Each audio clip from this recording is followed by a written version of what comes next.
મનસુખભાઈ માંડવિયા સાહેબની પણ પ્રેરક ઉપસ્થિતિ છે, ત્યારે ભારતીય જનતા પાર્ટી રાજકોટ જિલ્લાના પ્રમુખ અલ્પેશભાઈ ઢોલરિયાને વિનંતી કરીશ કે તેઓ સુંદર મજાની પાઘડીથી સાહેબનું સન્માન કરશે.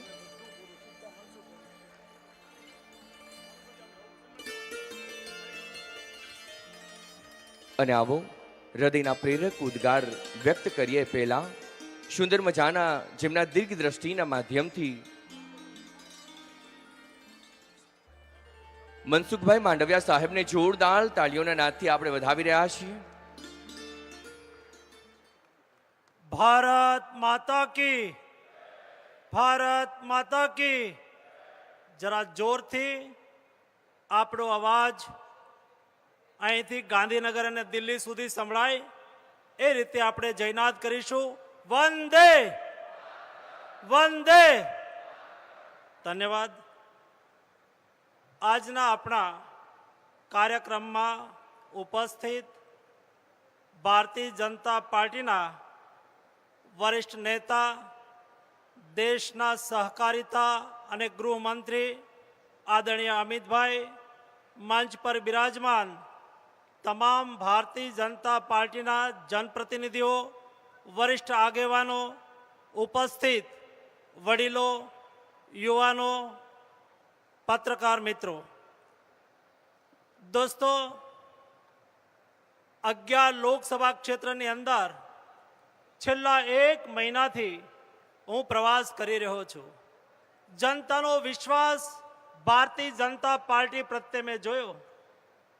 જનતાની શ્રદ્ધા નરેન્દ્ર મોદીજી પ્રત્યે મેં જોઈ. વિશાળ સંખ્યાની અંદર જ્યાં જઈએ છીએ ત્યાં જનતા ઉમટી પડે છે.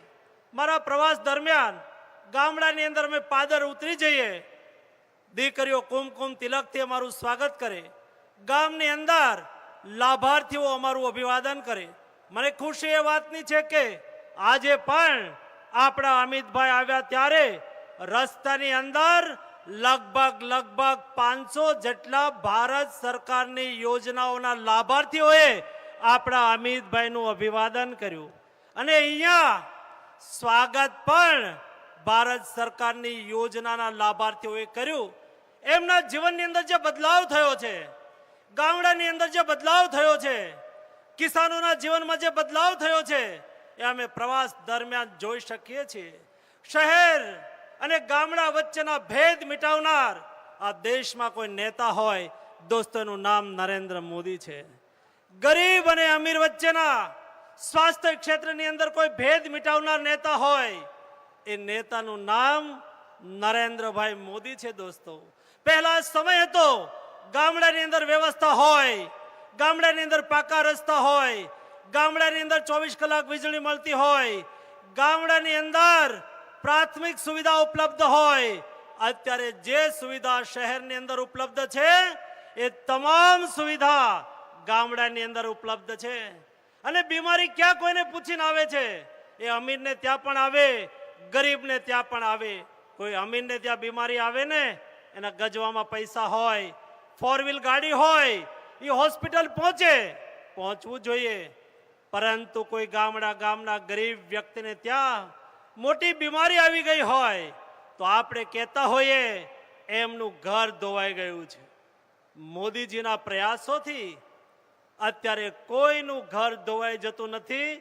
10 લાખ રૂપિયા સુધીની મુફ્ત ઇલાજની ગેરંટી કોઈ આપનાર નેતા હોય, દોસ્તો, એ નરેન્દ્ર મોદી છે. આ ચૂંટણી એ મોદીજીને ફરીને વડાપ્રધાન બનાવવાની ચૂંટણી છે. ત્યારે આપને સૌને આહવાન કરવા માટે આપણા ગૃહમંત્રી, આપણું ગુજરાતનું ગૌરવ એવા આદરણીય અમિતભાઈ જ્યારે આવ્યા છે, ત્યારે હું આપની વચ્ચે વધારે સમય નથી લેતો, પરંતુ આપણે એક જોરથી નારા સાથે અમિતભાઈને આવકારીએ. ભારત માતા કી, ભારત માતા કી. અને હવે હું આપણા અમિતભાઈને વિનંતી કરીશ, તેઓ આપણા વચ્ચે આવશે અને આપને સૌને ઉદ્બોધિત કરશે. આદરણીય અમિતભાઈ.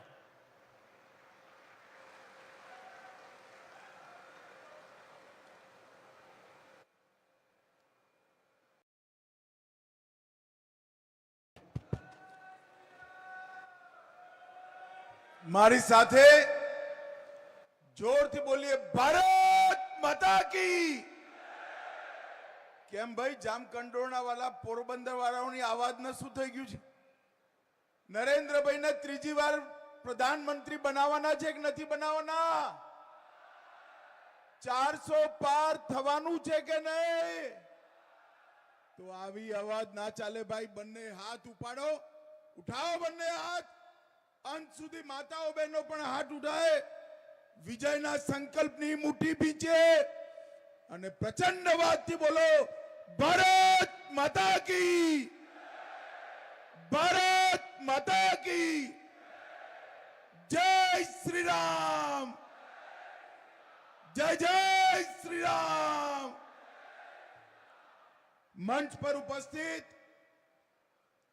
મારા મિત્ર અને પોરબંદર લોકસભાના ઉમેદવાર ભાઈ મનસુખ માંડવિયાજી, પોરબંદર વિધાનસભાના ધારાસભાના ઉમેદવાર શ્રીમાન અર્જુન મોઢવાડિયાજી, મણાવદરના અમારા ઉમેદવાર શ્રી અરવિંદ લડાણીજી, જેમને 5 વર્ષ સુધી સાચા સેવકની જેમ પોરબંદર મતક્ષેત્રની ચિંતા કરી એવા આપણા સાંસદ ભાઈ રમેશભાઈ ઉભા થાઓ. જોરથી તાલી વગાડો ભાઈ રમેશભાઈ માટે. વિઠ્ઠલભાઈના સહકાર અને સેવા બંને વારસાને જે આગળ વધારે છે એવા શ્રી જયેશ રાદડિયાજી, ઇફકોના ચેરમેન અને વરિષ્ઠ નેતા દિલીપભાઈ સાંગાણીજી, શ્રી અલ્પેશ ઢોલરિયાજી, ધવલ દવે, મહેન્દ્રભાઈ પાડલિયા, અમારા પ્રદેશના નેતા ભરતભાઈ બોગરા, દેવાભાઈ માલમ, કિરીટભાઈ પટેલ, રમેશભાઈ ઓડેદરા, પ્રવીણબેન રંગાણી, પ્રશાંતભાઈ કોરાટ, ગોરધનભાઈ ધામેલિયા, બાબુભાઈ બોખરિયા અને આજ આ વિશાળ પેન્ડાલની અંદર મોટી સંખ્યામાં ઉપસ્થિત ભાઈઓ, બહેનો, માતાઓ અને મારા જીગરના ટુકડા જેવા યુવા મિત્રો, આપ સૌને રામ રામ. ભાઈ આપણા ગુજરાતીમાં કહેવત છે તેજીને ટકોરો.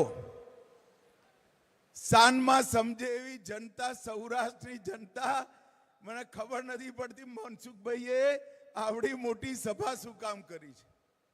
પરંતુ જ્યારે હું આવ્યો છું ત્યારે સૌથી પહેલા ખોડલધામ, જલારામ બાપાનું સ્થાન, બિલેશ્વર મંદિર, હર્ષલ માતા મંદિર, વચરાજ દાદા, સૌને પ્રણામ કરી મારી વાતની શરૂઆત કરવા માંગુ છું. ભાઈઓ और બહેનો, પોરબંદરની ભૂમિ પર સમગ્ર દેશ અને દુનિયાને જેમને નવો રસ્તો ચીંધ્યો એ આપણા રાષ્ટ્રપિતા મહાત્મા ગાંધીને પણ પ્રણામ કરીને મારી વાતની શરૂઆત કરવા માંગુ છું. ભાઈઓ और બહેનો, હું અહીં આવ્યો છું ત્યારે મારા મિત્ર અને લેઉવા પટેલ સમાજમાં હજારો બહેનોને ભણવાની વ્યવસ્થા કરી, સહકારિતાના ક્ષેત્રમાં જેમણે નવી ક્રાંતિનું સૃજન કર્યું અને પોતાનું પૂરું જીવન ખેડૂતો માટે, ખેડૂતોની દીકરીઓ માટે અને ખેતર માટે જેમને સમર્પિત કર્યું એવા મારા મિત્ર વિઠ્ઠલ રાદડિયાને મનથી હું શ્રદ્ધાંજલિ આપી મારી વાત. વિઠ્ઠલભાઈએ ન કેવલ રાજકોટ, સમગ્ર સૌરાષ્ટ્રની અંદર સહકારિતાના મૂળિયા પાતાળ સુધી ઊંડા કરવાનું કામ કર્યું. અનેક વાર ક્ષેત્રની વાત હોય, સમાજની વાત હોય, ખેડૂતની વાત હોય, પાર્ટીની શિસ્ત તોડીને વિઠ્ઠલભાઈએ અનેક વાર ખેડૂતોની જોડે ઉભા.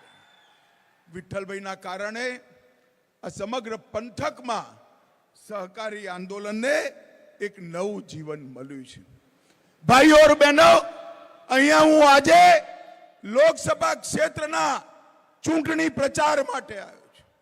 પૂર્વ, પશ્ચિમ, ઉત્તર, દક્ષિણ અત્યાર સુધી 239 લોકસભા ક્ષેત્રોમાં જતા જતા જતા જતા આજે પોરબંદર આવ્યો છું.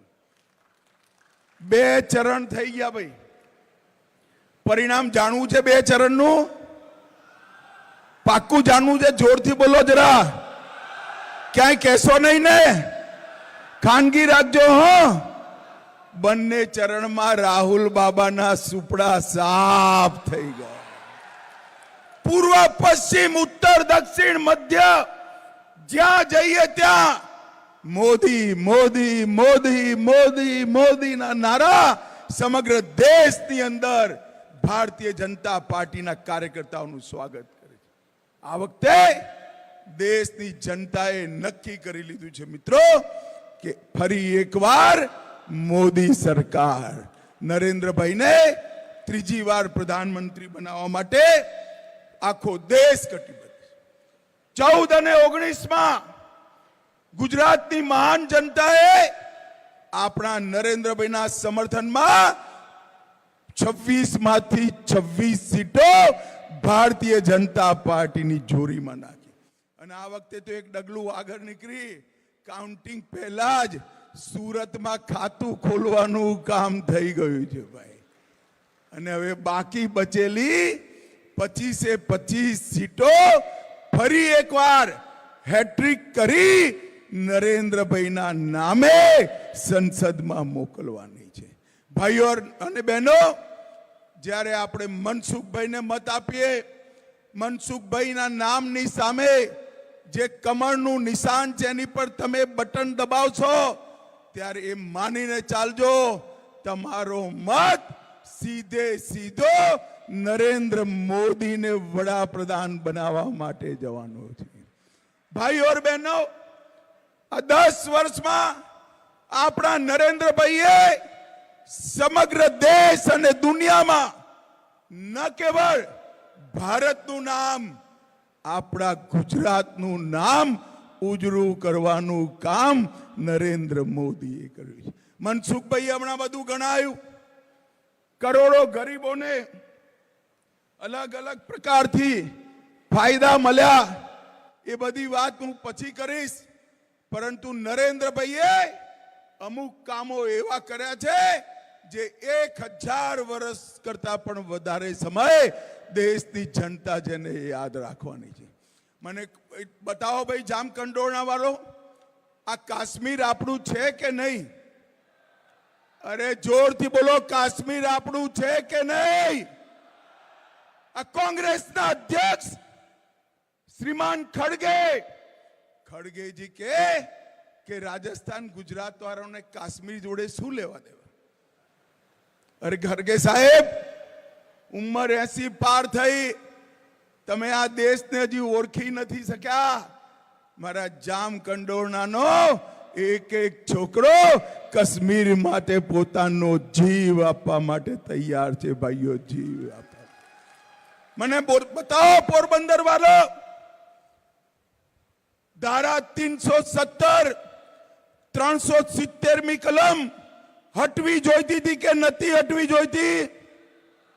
જોરથી બોલો, હટવી જોઈતી હતી કે નથી હટવી જોઈતી? 70 વર્ષથી આ કોંગ્રેસ પાર્ટી 370ની કલમને દત્તક બાળકની જેમ પોતાના ખોરામાં રમાડે રાખતી હતી. કેમ? એમને વોટ બેંકની રાજનીતિ, તૃષ્ટિકરણ કરવું હતું. નરેન્દ્રભાઈએ આપ સૌએ બીજી વાર વડાપ્રધાન બનાયા. નરેન્દ્રભાઈએ 5 ઓગસ્ટ 2019ના દિવસે 370મી કલમ સમાપ્ત કરી નાખી અને કાશ્મીરને હંમેશા માટે ભારત જોડે જોડે. જ્યારે હું 370મી કલમ હટાવવાનું બિલ લઈ ઊભો થયો, એ વખતે રાહુલ બાબાએ મને રોક્યો. રાહુલ બાબાએ કહ્યું કે 370મી કલમ ના હટાવતા. મેં પૂછ્યું કેમ ભાઈ? તેમને કહ્યું કાશ્મીરમાં લોહીની નદીઓ વહી જશે. અરે રાહુલ બાબા, 5 વર્ષ થયા, 5 વર્ષ. આ નરેન્દ્ર મોદી સરકાર છે.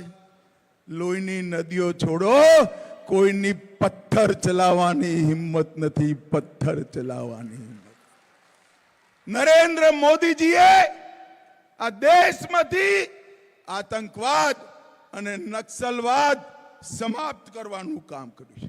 ભાઈઓ બહેનો, સોનિયા મનમોહનની સરકાર હતી. મૌની બાબા મનમોહનસિંહ વડાપ્રધાન હતા. રોજ પાકિસ્તાનથી આલિયા, માલિયા, જમાલિયા ઘૂસી જતા હતા. બમ ધમાકા કરતા હતા. કરતા હતા કે નહીં બોમ્બ ના ધડાકા? ભાઈ કોણ? જરા જોરથી બોલો, કરતા હતા કે નહીં? તમે નરેન્દ્રભાઈને 2014માં વડાપ્રધાન બનાયા. પાકિસ્તાને ભૂલ કરી દીધી. ઉરીને પુલવામામાં હુમલો કર્યો. પરંતુ પાકિસ્તાન આ વખતે ભૂલી ગયો કે આ વખતે મનમોહનસિંહ વડાપ્રધાન નથી, ગુજરાતનો નરબંકો નરેન્દ્ર મોદી વડાપ્રધાન છે. કોંગ્રેસની સરકાર નથી, ભારતીય જનતા પાર્ટીની સરકાર છે. 10 જ દિવસમાં નરેન્દ્રભાઈએ સર્જિકલ સ્ટ્રાઇક અને એર સ્ટ્રાઇક કરીને પાકિસ્તાનના ઘરમાં ઘૂસીને આતંકવાદીઓનો સફાયો કરવાનું કામ નરેન્દ્ર મોદીજી. ભાઈઓ ને બહેનો, નરેન્દ્રભાઈએ દેશને સુરક્ષિત કરવાનું કામ, નરેન્દ્રભાઈએ દેશને સમૃદ્ધ કરવાનું કામ. કોંગ્રેસ પાર્ટી 10 વર્ષથી દેશના અર્થતંત્રને 11મા નંબર પર છોડીને ગઈ હતી. નરેન્દ્રભાઈએ 10 જ વર્ષમાં 11મા નંબરથી 5મા નંબર પર લાવવાનું કામ નરેન્દ્ર મોદીજીએ કર્યું છે. અને હું તમને ગેરંટી આપવા આવ્યો છું. મોદી સાહેબની ગેરંટી છે, પોરબંદર વાળાઓ 3જી વાર વડાપ્રધાન બનાવી દો, આપણું અર્થતંત્ર, આપણી ઇકોનોમી દુનિયાની 3જા નંબરની ઇકોનોમી બની જશે. મિત્રો, 3જા નંબરની. નરેન્દ્રભાઈએ દેશને અકલ્પનીય કામો કરવાનું કામ. મને કહો ભાઈ, બધા બહેનો વિશેષ રૂપે કે અયોધ્યામાં રામ મંદિર બનવું જોઈતું હતું કે નતું બનવું જોઈતું? જોરથી બોલો જરા, બનવું જોઈતું હતું કે નતું બનવું જોઈતું? 70 વર્ષથી વોટ બેંકની લાલચમાં આ કોંગ્રેસ પાર્ટી અયોધ્યાના મુદ્દાને લટકાઈ રાખ્યો, ભટકાવતા રહ્યા, અટકાવતા રહ્યા. નરેન્દ્રભાઈને બીજી વાર તમે વડાપ્રધાન બનાયા.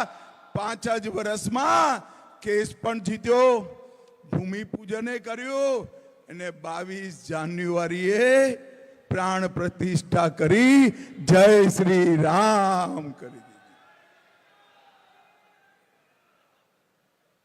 500 વર્ષથી આપણા આરાધ્ય પ્રભુ શ્રી રામ ટેન્ટની અંદર અસ્થાયી જગ્યાએ પડે. નરેન્દ્રભાઈએ 500 વર્ષ પછી રામલલ્લાના ગૌરવ જેવું ભવ્ય મંદિર અયોધ્યામાં બનાવવાનું કામ કર્યું. અને ખાલી એ નહીં, કાશી વિશ્વનાથ કોરિડોર ઔરંગઝેબે તોડેલો ફરીવાર બનાવ્યો. મહાકાલ કોરિડોર, બદ્રીધામ, કેદારધામ પુનર્જીવિત કર્યા. અને આપણા સોમનાથ દાદાનું મંદિર પણ સોનાનું બનાવવાની શરૂઆત થઈ ગઈ છે. ભાઈ, સોનાનું બનાવવાનું. નરેન્દ્રભાઈએ આપણા સંસ્કૃતિના ધામોને ગૌરવ બક્ષવાનું કામ કર્યું. અને વોટ બેંકની ચિંતા કર્યા વગર કઠોર નિર્ણયો કર્યા. 25 કરોડથી વધારે ગરીબોના જીવનમાં 5 કિલો અનાજ, દરેક ઘરમાં શૌચાલય, દરેકને પોતાનું ઘર, ઉજ્જવલાના ગેસનું કનેક્શન, દરેક ઘરે નલથી જલ અને 5 લાખ સુધીનો બધો જ ઈલાજ ફ્રી ઓફ કોસ્ટ કરવાનું કામ આપણા નેતા નરેન્દ્રભાઈએ કર્યું છે। ભાઈઓ और બહેનો, હું સૌરાષ્ટ્રની જનતાને યાદ કરવા માંગુ છું। 80ના દશકમાં 80ના દશકામાં સૌરાષ્ટ્રના જળ સંકટથી આપણે સૌ પરિચિત છીએ। રાજકોટ જેવા શહેરમાં ગાંધીનગરથી ટ્રેન ભરીને પાણી લાવવું પડતું હતું। ઘરના ચકલીઓને 3-3 ફૂટ નીચે લઈ જઈ પાણી કાઢવું પડતું હતું। એ જળ સંકટમાં સૌરાષ્ટ્રને કોંગ્રેસ પાર્ટીએ નાખેલું। ટેન્કર રાજ ચાલતું હતું। ભારતીય જનતા પાર્ટીની સરકારે નર્મદાના ભી પાણી પહોંચાડ્યા, મહીના ભી પાણી પહોંચાડ્યા, સૌની યોજના કરી। ખેતરમાં તો પાણી પહોંચ્યા, પીવાનું પાણી કચ્છના ખાવડા સુધી પહોંચાડવાનું કામ આ ભારતીય જનતા પાર્ટીની સરકારે। અર્જુનભાઈ બેઠા છે। હું ગુજરાતનો ગૃહમંત્રી બન્યો ત્યારે પોરબંદરની જેલ બંધ કરી દેવી પડી। કોંગ્રેસ પાર્ટીએ પોરબંદરની જેલ બંધ કરી હતી। 2001માં નરેન્દ્રભાઈએ પોરબંદરની જેલ ચાલુ કરી। પોરબંદર શરૂ થાય ત્યાં બોર્ડ લગાવ્યું હતું, કાયદો ને વ્યવસ્થાની હદ અહીંયા પૂરી થાય છે, અહીંથી પોરબંદરની હદ ચાલુ થાય છે। એ સૌરાષ્ટ્ર જ્યાં ગુંડાગીરી, દાદાગીરી, અપહરણ, અનેક પ્રકારના કામો ચાલતા હતા, નરેન્દ્રભાઈએ આ સરહદી સુરક્ષાની વાત કરી। આપણો દરિયાકાંઠો મજબૂત કર્યો, સૌરાષ્ટ્રને સુરક્ષિત કર્યો, ગુજરાતને સુરક્ષિત કર્યો, અને એના પરિણામે સમગ્ર સૌરાષ્ટ્રની અંદર ખેતી, ઉદ્યોગ, ધંધા ફલ્યા ફૂલ્યા અને સંપત્તિ આવી છે। ભાઈઓ બહેનો, આ કોંગ્રેસ પાર્ટી એના રાજમાં ગામમાં 8 કલાકથી વધારે વીજળી નથી મળતી। યાદ છે કે નહીં ભાઈ બધાને? 8 કલાક વીજળી મળતી હતી। નરેન્દ્રભાઈ આયા પછી જ્યોતિ ગ્રામ યોજના લાયા અને ગામડામાં 24 કલાક વીજળી આપવાની શરૂઆત નરેન્દ્રભાઈ કરી। રોડ, રસ્તા, ચેકડેમો, નહેરો, 24 કલાક વીજળી, ઉદ્યોગના કારખાના, સમગ્ર સૌરાષ્ટ્રને ધમધમતું કરવાનું કામ આપણા નરેન્દ્રભાઈએ કર્યું। અને પોરબંદર વાળા એક મહત્વની વાત કહેવા આવ્યો છું। હું દેશમાં જ્યાં જ્યાં જઉં ભાષણ કરવા, નીચે કાર્યકર્તા ઉભા હોય, બધા કે સાહેબ અમારે એમપી ના આ વખતે મંત્રી બનાવજો, અમારા મત ક્ષેત્રનું સારું થાય। બધા જ કાર્યકર્તાઓ કહે, પણ પોરબંદર વાળાનો તો બને બનાયેલો મંત્રી નરેન્દ્રભાઈએ મોકલ્યો છે। ભાઈ, આ મનસુખભાઈની જોડે મેં કોરોના કાળમાં કામ કર્યું છે। એટલા કપરા સમયમાં જરાય ગભરાયા વગર, ઉશ્કેરાયા વગર, શાંત મગજે 130 કરોડ લોકોના વેક્સિનેશનનો કાર્યક્રમ, અને એ પછી સમગ્ર દેશના સ્વાસ્થ્ય ક્ષેત્રનું ઉત્થાન। કોંગ્રેસ હતી ત્યારે 7 એમ્સ હતી, આજે 22 એમ્સ છે। 51,000 ડોક્ટરો બનતા હતા, આજે 1,10,000 ડોક્ટરો દરેક વર્ષે બહાર આવે છે। મિત્રો, આ પરિવર્તન નરેન્દ્રભાઈએ કર્યું। મનસુખભાઈએ જન ઔષધિ કેન્દ્ર બનાયા અને હવે તો સેવા સહકારી મંડળીઓને આપ્યા। પહેલા 9 વર્ષમાં 80 ગણી વૃદ્ધિ જન ઔષધિ કેન્દ્રના લાભાર્થીઓને થઈ છે। 20% ભાવે બધી જીવન ઉપયોગી દવાઓ આજે નરેન્દ્રભાઈના યોજનાના લીધે મળે છે। એનું પૂરું સંચાલન આપણા મનસુખભાઈ કરી રહ્યા છે। મિત્રો, આજ હું અહીં આવ્યો છું ત્યારે ગુજરાતની જનતાને પણ કહેવા માંગુ છું, 10 વર્ષ સુધી યુપીએની સરકાર હતી, સોનિયા મનમોહનની સરકાર હતી। ગુજરાતને અન્યાય કરવામાં કશું બાકી નહોતું રાખ્યું, કશું। અને ભારતીય જનતા પાર્ટીએ 10 વર્ષમાં નરેન્દ્રભાઈએ ગુજરાતના નર્મદાથી માંડી બધા પ્રશ્નો હલ કર્યા। પરંતુ કોંગ્રેસ પાર્ટીએ 10 વર્ષમાં ગુજરાતને 1,22,000 કરોડ આપ્યા હતા, ખાલી 1,22,000 કરોડ. અને નરેન્દ્રભાઈએ 5,95,000 કરોડ રૂપિયા આપણા ગુજરાતને આપવાનું કામ. અને આ કોંગ્રેસ પાર્ટીએ જવાહરલાલ નહેરુ, ઇન્દિરા ગાંધી, રાજીવ ગાંધી, એમના સિવાય જાણે કોઈ નેતા જ નથી દેશમાં. મહાત્મા ગાંધીને ભૂલાઈ દીધા અને સરદાર સાહેબનું તો નામો નિશાન સમાપ્ત કરી નાખ્યું હતું. નરેન્દ્રભાઈએ કેવડિયા કોલોનીમાં ગગનચુંબી સરદાર સાહેબનું પૂતળું બનાવી સમગ્ર દુનિયામાં સરદાર સાહેબનું નામ અમર કરવાનું.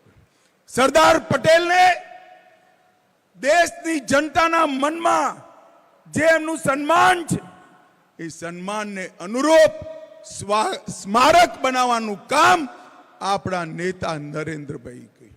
ભાઈઓ બહેનો, મારે લાંબી વાત નથી કરવી, હું એટલી જ વાત કરવા આવ્યો છું. હજારો વર્ષથી આપણે ભારત દુનિયામાં સૌથી મહાન હતું એ વાત સાંભળતા હતા. અને નરેન્દ્રભાઈએ એ સંકલ્પ લીધો છે. નરેન્દ્રભાઈએ આજે દુનિયામાં ભારતનું સન્માન વધાર્યું છે અને પૂરા દેશની સામે એક સંકલ્પ મૂક્યો છે કે 2047માં વિકસિત ભારત બનાવવાનો સંકલ્પ. પહેલા 10 વર્ષ નરેન્દ્રભાઈના આ કોંગ્રેસિયાઓએ જે ખાડો ખોદ્યો હતો એ ખાડો ભરવામાં ગયા છે. હવે આ 5 સાલ વિકસિત ભારતના ઇમારતનું પાયો નાખવાનું કામ કરવાનું છે. ભાઈઓ બહેનો, 2047માં જે વિકસિત ભારત બને એ વિકસિત ભારત નરેન્દ્રભાઈએ બનાવેલા વિકસિત ગુજરાતના મોડેલ પર બનવાનું છે. વિકસિત ગુજરાતના મોડેલ પર. હું આજે ગુજરાતમાં ચૂંટણીની પહેલી સભા અહીં પોરબંદર સંબોધું છું ત્યારે સમગ્ર ગુજરાતની જનતાને 2 હાથ જોડી અપીલ કરવા આવ્યો છું. નરેન્દ્રભાઈએ સમગ્ર દુનિયામાં ગુજરાતના નામને ઉજ્જવળ કરવાનું કામ, ગાંધી સરદારના ગુજરાતને નરેન્દ્રભાઈએ નવી ઓળખ આપી છે. સમગ્ર વિશ્વ આજ ગુજરાતના વહીવટનો અભ્યાસ કરવા માટે અહીં આવે છે. અને આપણા નરેન્દ્રભાઈ એ જ રીતે સમગ્ર દેશને આગળ લઈ જવા માંગે છે.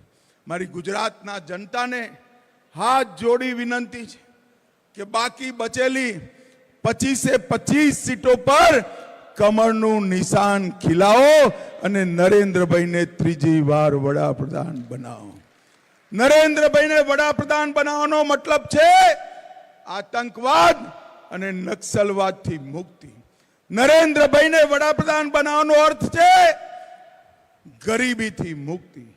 નરેન્દ્રભાઈને વડાપ્રધાન બનાવવાનો અર્થ છે વિશ્વની સાથે 2 હાથ કરે જુવાનિયાઓને એવું પ્લેટફોર્મ આપવાની વ્યવસ્થા. અને નરેન્દ્રભાઈને વડાપ્રધાન બનાવવાનો અર્થ છે મહાન ભારતની રચના કરવાનું. મને કહો ભાઈઓ બહેનો, મનસુખભાઈના નામની સામે કમળનું નિશાન છે. નરેન્દ્રભાઈને વડાપ્રધાન બનવાનો એકમાત્ર રસ્તો આ કમળના નિશાન પર બટન દબાવવાનો છે. મને કહો પોરબંદર વાળાઓ, પાછળ સુધી બધા બોલે, મનસુખભાઈને આ ચૂંટણીમાં પ્રચંડ બહુમતીથી જીતાડશો? જોરથી બોલો જરા, જીતાડશો? કમળના નિશાન પર બટન દબાવશો? નરેન્દ્રભાઈને ત્રીજી વાર વડાપ્રધાન બનાવશો? તો મારી સાથે બંને હાથ ઉઠાવો, ઉઠાવો બંને હાથ. વિજયના સંકલ્પની મુઠ્ઠી ભીંચો અને પ્રચંડ અવાજે બોલો, ભારત માતા કી વંદે વંદે. જય શ્રી રામ, જય જય શ્રી રામ. આપ સૌનો આટલા ધોમ ધડકતા તડકાની અંદર, ગરમીમાં, લૂમાં અહીં આવવા માટે અને મનસુખભાઈનું સ્વાગત સમર્થન કરવા માટે હૃદયપૂર્વક ધન્યવાદ, આભાર, નમસ્કાર. જોરદાર તાળીઓના નાદથી, ફરી જોરદાર તાળીઓના ગુણથી માન્ય અમિતભાઈ